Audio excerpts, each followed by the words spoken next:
Hello everyone, Doomnote here to talk about weapon and armor mods in Destiny 2. If you're brand new to the game and don't yet know the basics, I'd start with my new player guide video linked here, as this video will assume you at least have a basic understanding of Destiny 2. I've had many friends who either had no idea modding existed or were confused by it at first glance, so never bothered with it. Well, I hope to break it down a little bit, at least at a high level, to get you started with enough understanding to experiment with your own mod combinations. So first off, what are mods and where do you get them? In Destiny 2, mods are additional perks that you can slot into each individual weapon or piece of your armor loadout. They can provide benefits to specific weapon types, your class abilities, or your overall stats like mobility and recovery. One of the main ways you will gain access to the various mods in the game are through the gunsmith vendor Banshee44 in the tower. You can give him gunsmith materials, which are gained through dismantling gear in exchange for loot. This loot will have a chance to earn you new mods. Banshee also has two specific mods, rotated daily, that you can buy outright from him in exchange for mod components. Mod components can be gained by completing Banshee's daily bounties. So keep an eye on these if you're looking for something specific and don't want to leave it up to chance with the random loot.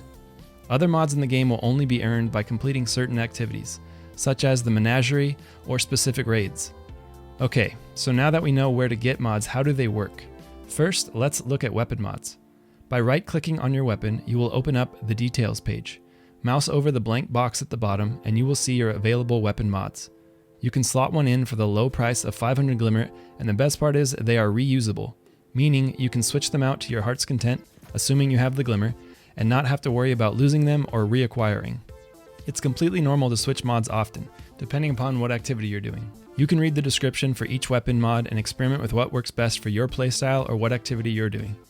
Currently, exotic weapons do not have mod slots, so don't be confused when you don't see anything there. Now let's look at armor mods, which are a little bit more involved. Right-click on an armor piece to bring up the details page, and let's break this down. The armor tier at the top will have an energy type associated with it. Most armor mods are only able to be slotted into armor with a specific energy type. This will be indicated on the mod icon itself, so if it has a blue arc symbol, you can slot it into any arc type armor.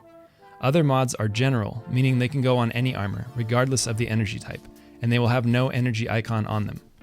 Also indicated in the mod information is the specific armor piece it pertains to, such as helmet, chest, etc. Helmet mods will only show up on helmets, and you get the picture. Unlike weapons, armor can slot multiple mods, so the number of the tier corresponds to the amount of points you have available for whatever combination of mods you come up with. You can increase this tier by spending legendary shards up to tier 5, enhancement cores for tiers 6 and 7, then enhancement prisons up to tier 9, and finally ascendant shards to get to tier 10. Once you hit tier 10, the armor is considered masterworked, you get the nice gold box around the icon, and all of the stats associated with that armor piece are increased by 2. As you earn new armor throughout the game, the starting tier and energy type will be random, but don't worry too much about the tier level when deciding what to keep and what to dismantle. If it's the energy type you want and the stats are good, you'll eventually get the materials required to raise the tier and fully masterwork the piece. Okay, so let's look at the different slots available. The first slot is the general category, and this will be where your specific stat mods are located.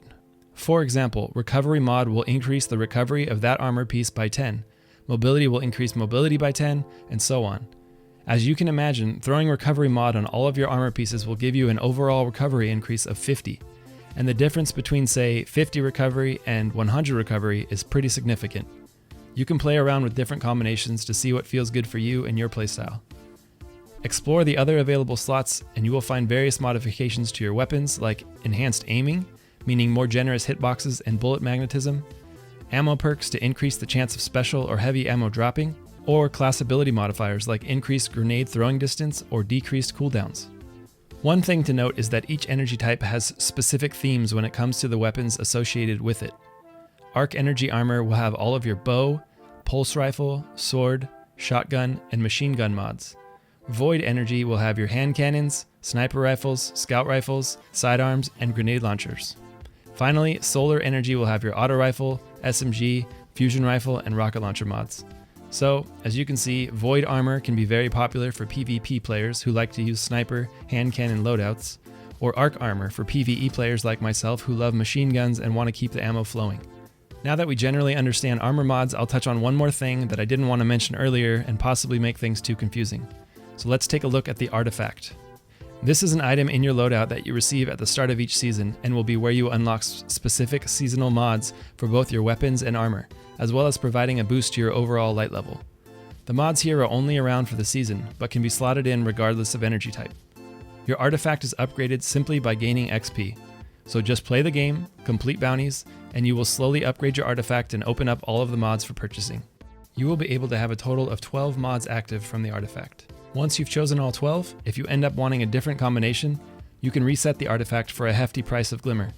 Most of the mods here are only necessary for some of the high-level content in the game, such as Nightfall Strikes, where you will have difficult enemies with specific buffs like Barrier, Overload, or Unstoppable, and only these mods can deal with them. You'll notice these mods have a green icon, and once you purchase and unlock them on your artifact, they will be available on whatever weapon or armor they pertain to.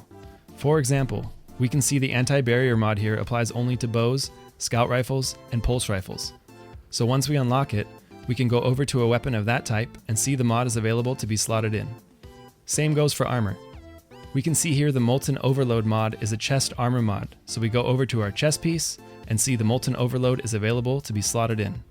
The last thing I'll touch on are the seasonal mods that are only available on the corresponding seasonal armor. For example, this armor here with the Season of Dawn symbol on it has an additional slot where you will find seasonal mods. The mods here are unlocked through whatever the seasonal event happens to be. I'm not going to get into that in this video, but just know there are some additional specific mods that will be related to whatever the season activity happens to be. And if nothing else, remember you can go to your collections page and see every single mod available in the game, what energy type it may have, and some information on where it can be acquired. I hope that makes modding a little less confusing for you, and you can start to have some fun with customizing your loadout and playing with different builds. As always, if you have any questions, leave them below in the comments, hop in the Discord, or find me weeknights at 10 p.m. Pacific on Twitch. Thanks for watching and happy modding.